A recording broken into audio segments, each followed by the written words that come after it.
Alright, so we're going to be looking at the theory behind modes. First thing I want to say is if you have no prior music theory knowledge, I would recommend learning some of the basics first and then coming back to this video. But for today, all you really need to know to at least follow along is the basics of the major scale. So, first off, we have where's my brush?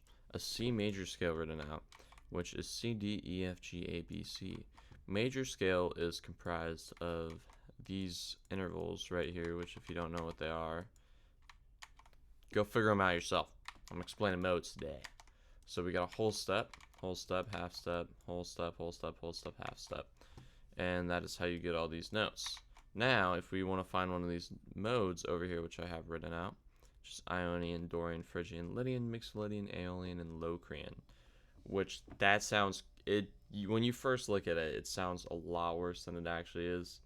But after you understand it, it's really not that bad because it's basically just variations of the major scale that sound kind of different. I feel like some people would disagree with that, but it's called music theory for a reason. But on our first one right here, these numbers are basically, in case you don't know, they are the scale degrees. So right here, this number 1, basically just telling us that this C note is the first note of the C major scale. 2, this D note is the second note of the C major scale, so on, so on. So on the C right here, we have the Ionian mode, which is also just a fancy way of saying major mode, or the major scale, but Ionian is more like attached to modes. They're basically the same thing. So, next one we have is Dorian, which is attached to the second scale degree. Phrygian, which is attached to the third. Lydian is attached to the fourth. Mixolydian the fifth. Aeolian the sixth. And Locrian the seventh. Locrian is also known as the Devil's Mode because it uses a lot of metal. Just a fun fact for you guys right there. But basically how you're going to find these modes, if you want to find them, is you're going to say, let's pick E right here. E. We're going to look at the scale degree.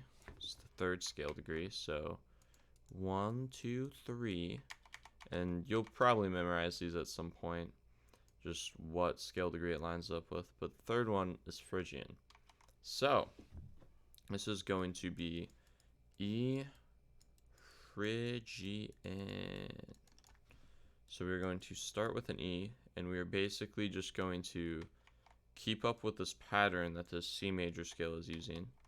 And we are going to go E, F, G, A, B, C, D, E, until we get to the octave again, which is obviously that E again right there. So I'm going to write that out right here. E, C, D, E. And now we are going to relabel the scale degrees because now the C is no longer the first note. So we have 1, 2, 3, 4, 5, 6, 7, 8. And that is how you basically find a different mode.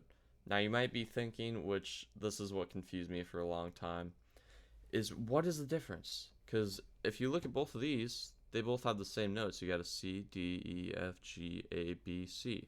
You got a C, D, E, F, G, A, B, C. They both have the same notes. And if you look at the chord qualities that are attached to each of these notes, on the C right here, you got major, D, you got minor, E, you got minor, major, major, minor, diminished. If you go down here and you want to look at these, you got majors and minors are kind of hard to tell apart. I'll underline my majors real quick. There we go. So if you come down here and you look at this, you got minor, major, major, minor, diminished, major, minor, and then minor. I think that looks about right. A little messy, kind of hard to write with the mouse, but they have all the same chord qualities too. So you're thinking at this point, what is the difference between these two? I mean, first off, they obviously have a different name, and they obviously have different starting note. which is a start, but you wouldn't think that there would be that much of a difference. But when you listen to them actually being played, there is something that changes, which is called, write this right over here, which is called your tonal center. Tonal center is basically, if you want to dissect the word tone, just kind of the sound of it in general, and the center, so what everything is drawing to. So the way I like to think of this is just a big conveyor belt of notes, and everything just goes to one note in the middle. So that's basically what it's doing. Whenever you use these modes, it's changing your tonal center. So with C major, everything is just wanting to go straight into that C.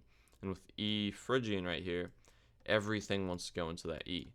So I don't have like examples for you to listen to, but if you want to go listen to this and figure this out for yourself and kind of hear it, I would recommend looking this up, and you can actually like genuinely hear the difference between the tonal center. And this can be used in a variety of harmonic contexts. I'm not going to go into that in this video, but if you guys want me to make any more videos on this, let me know. And if I explain anything a bit off, feel free to let me know in the comments. I am still learning music theory myself, but I feel like this might be beneficial to some people, because when I was learning this, I had some teachers try and teach it to me in some interesting ways that didn't really make sense. But the thing that really made it all come together for me was when I learned about what tonal center was. Because once I understood what tonal center was, these modes made a lot more sense. So all these modes are doing is just changing the tonal center, and there's deeper stuff to that, but for a basic understanding, that's all you need to know. So I hope you guys enjoyed this, and if you guys have any other questions, let me know in the comments. See ya.